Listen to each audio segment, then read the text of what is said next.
Welcome back to the Utah CTO Show. Today is our special Christmas edition. Yes, it is. I'm Brett. This is Kris. Hey, guys. Welcome to our Christmas episode. Merry Christmas.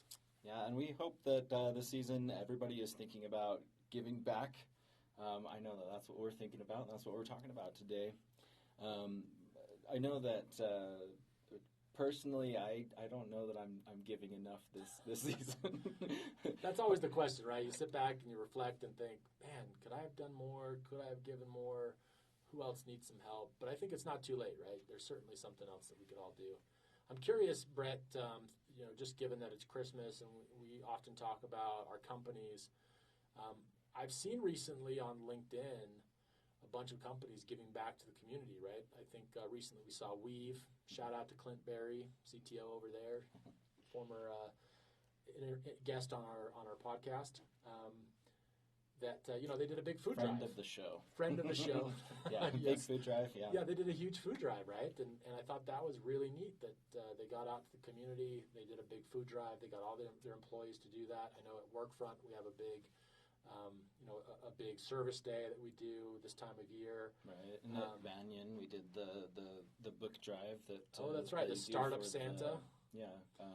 That was part of the Kickstart Seed Fund. Yeah, they do the Startup Santa, and it was fun delivering the books. I remember actually taking a few people over to the drop-off location. I think it was United Way, and literally there were hundreds of boxes of books that have been collected by all these different startup companies here in Utah. It was really cool to see that those books are now available to kids, right? Yeah. My spouse is working on it's a hygiene kit for the Salt Lake Mission and sewing quilts for the Primary Children's Hospital.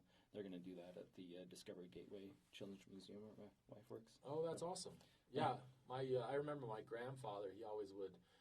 He had this like weird crochet circle thingy that he would make these hats for people for the winter, right? Winter caps that he would crochet. And so he was like 90 years old just crocheting these hats, and he could do hundreds of hats in a week. It was amazing to me how many that he was able to do, and that's sort of how he gave back, and certainly always, in my mind, he's a hero to me. But there's lots of different ways companies give back, lots of ways people give back. I'm curious, besides giving back, what other corporate traditions have you seen that you have enjoyed? Like ugly sweater parties. You got your corporate, party. What are some of those that you've seen or that you've enjoyed? There's always those like gift giveaways, right? I'm like actually exceptionally good at winning those. Oh, really? Yeah. I didn't know that.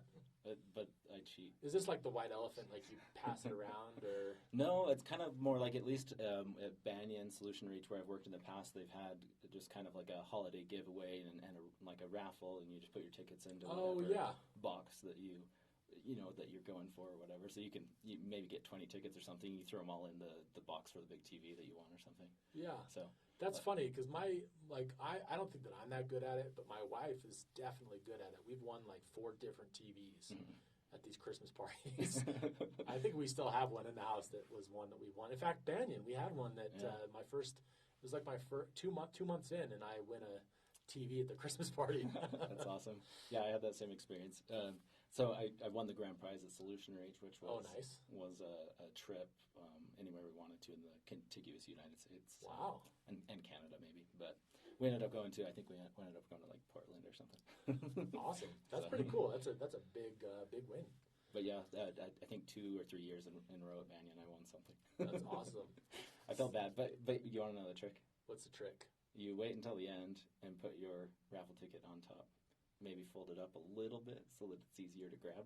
So like whoever's reaching in to grab the raffle, they obviously reach for maybe something on top. Is that sort of how you... These are the tricks that tips and tricks that we give on the Utah CTO show that everybody should know about. Well, yeah, if you're not thinking about your holiday raffle, if you haven't already done that, then this is a good trick for you. Or at least at New Year or later on this is my next present year.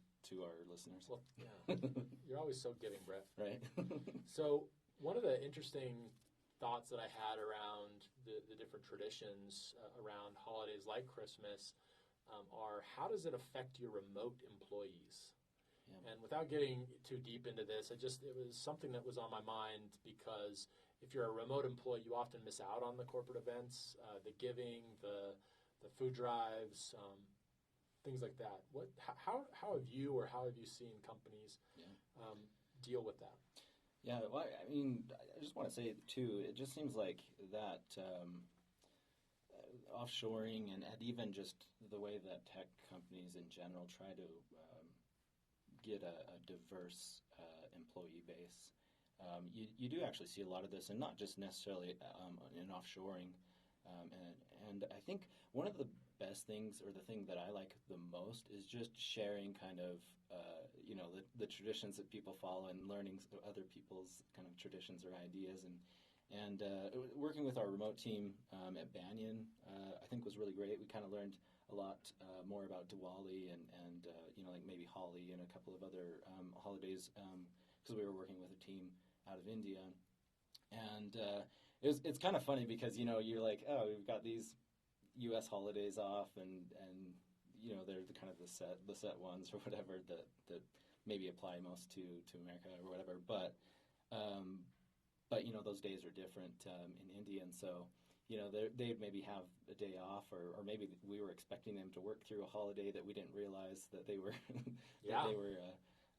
supposed to take off. And so there's a lot of just trying to be communicative about that and making sure that everybody is getting the days off. I think there's definitely some upfront planning, right? And certainly you have to be very thoughtful in how you do that planning and making sure that they're a part of the conversation, as you mentioned.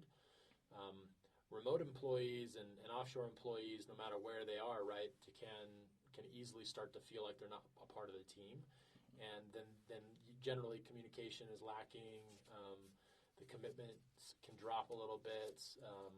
There's dissatisfaction with your job can creep in. And so I think that, being cognizant of the different cultures as well as locations and different traditions is something that I think as managers or as members of the leadership team, you certainly should make sure that you're aware of and spending time focusing on making sure that they feel a part of the team and not that you're completely forgetting about them or not really caring about their holidays and traditions and the things that matter to them. So, well, I think if you're doing your management properly, and you have at least an open relationship and you're talking to the people you work with regularly, hopefully you're picking up on those things. That would maybe be a red flag if something came up where they didn't tell you about something that was coming and that they really cared about.